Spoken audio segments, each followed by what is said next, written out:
పర్యావరణ పరిరక్షణ ప్రతి ఒక్కరి బాధ్యత అని national human rights protection forum జిల్లా అధ్యక్షుడు సాధు నాగరాజు పేర్కొన్నారు. National human rights protection forum వారి 5వ వార్షికోత్సవాన్ని పురస్కరించుకొని కాకినాడ జిల్లా ప్రెసిడెంట్ సాధు నాగరాజు ఆధ్వర్యంలో వనం మనం కార్యక్రమం ద్వారా బోట్ క్లబ్ పార్క్ నందు చెట్లు నాటి పర్యావరణ పరిరక్షణకు చెట్ల యొక్క ఆవశ్యకతను ప్రజలకు వివరించడం జరిగింది. నూతనంగా బాధ్యతలు తీసుకున్న జిల్లా additional secretary Madaboyina Anandarao, Kakinada rural Puli Satish Kumar లతో ప్రమాణ స్వీకారం చేయించడం జరిగింది.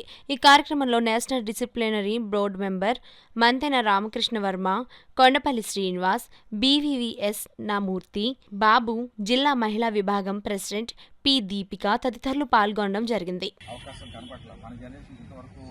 లాగిస్తాం. నెక్స్ట్ మన పిల్లలకి మన మనవాళ్ళకి ఏంటంటే ఆక్సిజన్ అనేది ఫ్యూచర్లో ప్రతి వాడు ఒక ఆక్సిజన్ సిలిండర్ పట్టుకు తయారయ్యే దౌర్భాగ్య పరిస్థితి వస్తుందని భయం వస్తుంది.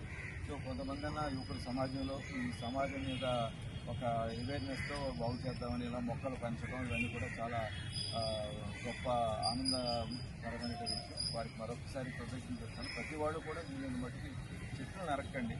ఉన్న ఎక్కడెక్కడ జాగా ఉంటే ఎక్కడ ఖాళీ స్థలం ఉంటే అక్కడ మొక్కలు పాతి ప్రతి వాళ్ళు కూడా వాళ్ళ యొక్క బాధ్యతను నిర్వర్తిస్తే అట్లీస్ట్ ఒక పుట్టినరోజునో లేదా పెళ్లి రోజునో లేదా వాళ్ళ నాన్నగారి సంవత్సరం ఏదో ఒక సందర్భంలో ఏదో ఒక మొక్క పాతడం, కనీసం ఒక మొక్క.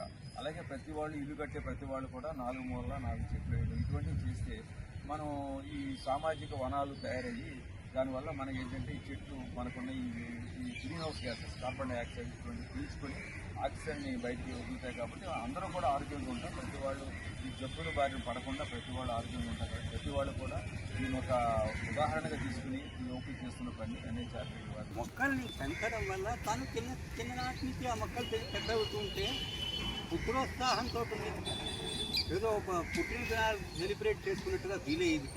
తర్వాత అంటాడు, నాదత్తే ప్రియమండనాపి భవతాం స్నేహేన యా పల్లవమా. మొక్కల్ని పెంచినటువంటి స్నేహభావం చేత ఆ చిగురు కోయి తెచ్చినారు. అంచేత ఏంటంటే మనకి ఈకో కాన్షియస్నెస్ అనేది, ఈ పర్యావరణ చైతన్యం అనేది ఆనాటి నుంచి ఉంది. ఇవాళ ఏదో కొత్తగా వచ్చింది కాదు. అది ఎలాగ సాహిత్యంలో చెప్పుకుంటూ వస్తున్నారు.